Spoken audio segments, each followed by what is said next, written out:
What if I told you one of the biggest stars in MMA history never won UFC gold, never won a world championship, but changed MMA forever? Before Conor McGregor became a global superstar, and before Jake Paul and influencer boxing, he showed the MMA world that personality could sell more fights than world champions. His name was Kimbo Slice!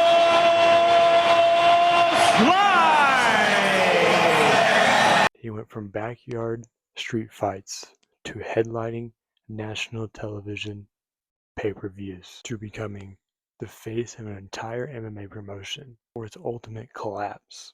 That's f***ing illegal. This is the rise and tragic fall of Kimbo Slice. Peace, peace, peace. Power, power.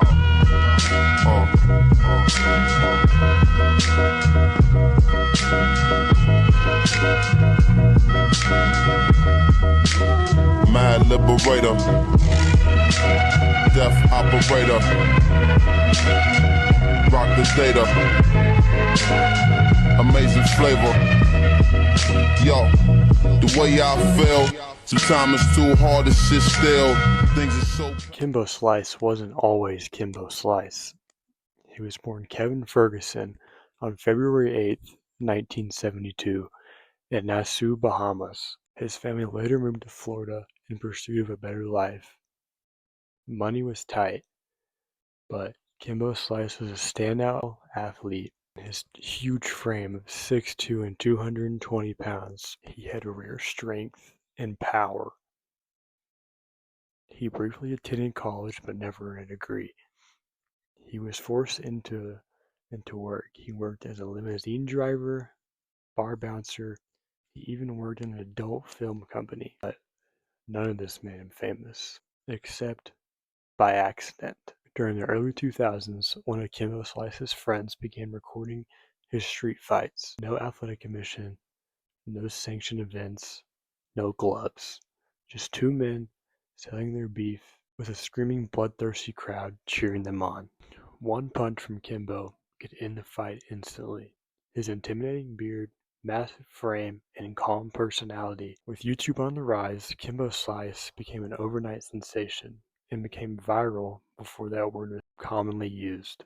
But then came doubters. People were saying he wasn't a real fighter, but even the doubters were watching. He quickly became one of the internet's very first sports superstars, before even fighting professionally. Eventually, promoters realized something. He had fans, and fans meant money. Kimbo started taking MMA seriously. He worked with BJJ legends and wrestling legends. He started training his ground game, and he expanded his striking. Many thought he'd fail. Instead, he was winning. His early fights ended quickly, and a big promotion took a massive gamble. Elite XC. Elite wanted to compete with UFC, but the problem was UFC has stars. Elite didn't, so they took a huge gamble. They went all in on Kimbo Slice. Every commercial, every poster, every TV appearance was all built around Kimbo Slice. He was now becoming the face of the promotion. Elite signed a huge deal with CBS. For the first time, major MMA events were being captured on live TV. Millions tuned in. Kimbo beat Bo Cantrell, sorry if I said that wrong, in 19 seconds. His next fight was against Tank Abbott, a UFC legend. Tank was past his prime, but Kimbo won via first-round knockout. The ratings grew. Kimbo just wasn't fighting anymore. He was becoming a celebrity. Everything seemed perfect until Slice quickly across. Those punches. Oh! Slice goes down. Slice in trouble. Oh my goodness! Slice gets pounded out, and they stop it. Rocky is here. Seth Petroselli shocks the world. Kimbo was scheduled to fight Ken Shamrock. The fight was heavily promoted until Ken Shamrock cut his eye in warm-ups. The doctors ruled him out to fight. Elite desperately needed a new opponent for Kimbo. They chose Seth Petroselli. Most fans wanted to see Kimbo win, Instead, 14 seconds into the fight, settling a right hand, Kimbo collapsed. The biggest star outside of UFC had been knocked out in the first round on national television. Post-fight, Seth suggested that he was paid to keep the fight standing, with the after effects being felt not only by Elite XC, but also by the UFC. In an interview with a Florida-based radio station, Seth Petrozelli, the fighter who defeated Kimbo Slice, stated, "The promoters kind of hinted to me and they gave me the money to stand and trade with him. They didn't want me to take him down. Let's just put it that way. It was worth my while to try and stand and punch with him." After this interview, Petrozelli has retracted his statement, but Dana White was outraged. Stand up, you know why? Because they thought that Kimbo Slice was going to viciously knock him out. But Kimbo Slice sucks. Like I've said now for the last few months, this fucking guy can't fight, and he got knocked out in 13 seconds by a guy who didn't win the Ultimate Fighter and who didn't win fights in the UFC. They brought him up from the undercard to fight the main event guy and knocked him out in 13 seconds. It would be like the NFL, okay? There's a game between the Patriots and the Browns. The NFL goes into the locker rooms and tells the players, listen, the Patriots pull higher ratings if they make it to the playoffs and to the Super Bowl than the Browns do. So here's what we're going to do. The Browns have a great running game. We're going to pay your team more money if you just pass tonight, don't run. Because we need the Patriots to win and make it to the next level.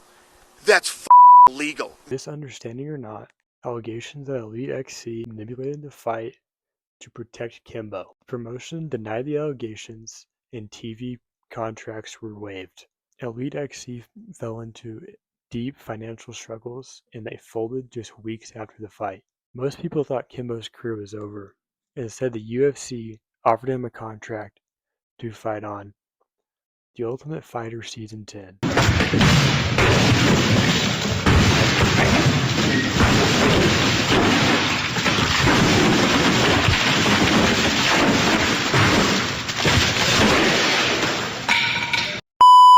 It quickly became one of the most watched seasons in the show's history. Millions of people tuned in because of Kimbo. He was humble, hardworking, and respectful.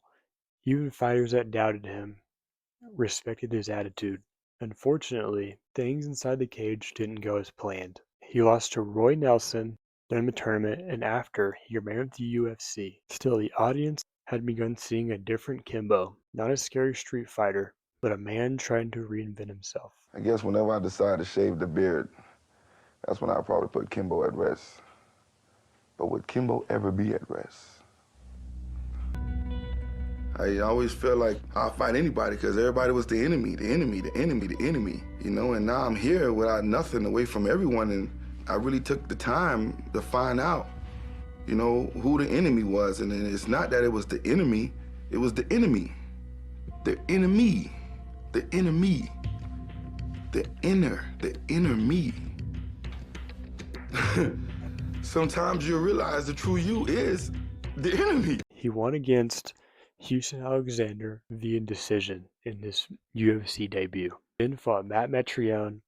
Kimbo showed heart, but the skill gap between experienced heavyweights became too much. Kimbo was waived from the UFC. For many fighters, this would be the end of careers, but not for Kimbo. Years later, Bellator gave Kimbo another opportunity. He was slower, but his star power remained enormous. His fight with Ken Shamrock finally happened. Kimbo survived early trouble before winning via TKO. Then came the biggest spectacle of it all. Kimbo Slice vs. Dada 5000. Two former backyard fighting legends finally met in the octagon. The fight faced heavy criticism for poor conditioning and low-level technique, but millions watched anyway. After the fight, Dada 5000 was rushed to the hospital after suffering cardiac arrest. Later, the fight was turned into no contest after Kimbo Slice tested positive for anabolic steroids. Kimbo Slice died unexpectedly at 42 years old. He had been hospitalized with severe abdominal pain and heart failure. Doctors later discovered he needed a heart transplant, but it was too late. He passed away. The combat sports world was stunned. Fans remembered knockouts. They remembered the man behind the beard. I guess whenever I decide to shave the beard, that's when I'll probably put Kimbo at rest. I always feel like I'll fight anybody because everybody was the enemy, the enemy, the enemy, the enemy, you know, and now I'm here without nothing, away from everyone, and I really took the time to find out, you know, who the enemy was. And it's not that it was the enemy, it was the enemy. The enemy. The enemy. A humble fighter, a respectful competitor, someone who treated everyone with kindness. Kimbo Slice never became a UFC champion. He never held gold. His record will never place him among the greatest heavyweights of all time. But that is not why people remember him. He proved the internet could create viral superstars. Without Kimbo, the path for crossover superstars, viral fighters, and internet personalities entering combat sports might have looked different. His career was filled with unbelievable highs and painful lows, and a heartbreaking tragedy. One thing is certain, there will never be another Kimbo Slice.